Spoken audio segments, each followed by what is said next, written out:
It's June in Victoria and you can certainly feel that the winter is here. It's getting colder and there's less daylight, but that shouldn't stop you from getting out into your garden. There's still plenty to do, so now's a great time to throw on a warm jacket and get out and prepare your garden ready for spring. Here are some great ideas to help keep your garden in tip-top shape this June in Victoria.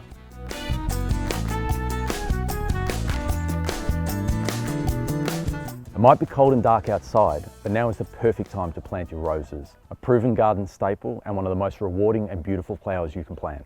While they may not look like much at the moment, a few months in the ground and they'll start to shoot away and transform into a beautiful plant. For a pop of colour in the garden, you can't go past the primulas with their mass of cheery flowers. Pansies, viola and calendula are good to plant now too. These will all flower right through until the summer.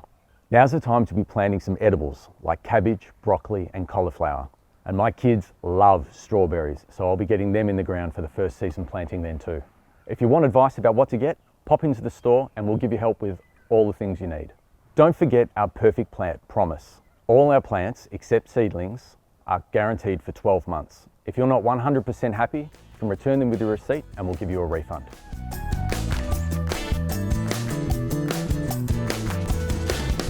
With the cooling weather in June, it's your last opportunity to harvest loose leaf lettuce. But the harvest is really all about citrus. Lemons, limes, and these juicy kumquats.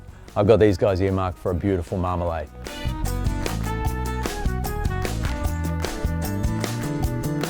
Even in the depths of winter, your plants are still feeding and they'll be hungry for nutrients. So now's a great time to get some seaweed solution into the soils to help with the plant's resilience. Don't neglect the weeds. Pulling them out now will save you time later. And lastly, in these wetter months, your garden won't need as much watering, but pots and some areas of the garden might need a sprinkle. So rug up and get out into your garden this weekend. Enjoy the invigorating winter air. You'll be glad you did. So come and have a chat with our experts at your local Bunnings and see all the wonderful plants that you could have in your backyard this winter. Click here for more gardening advice or click here to go to the website.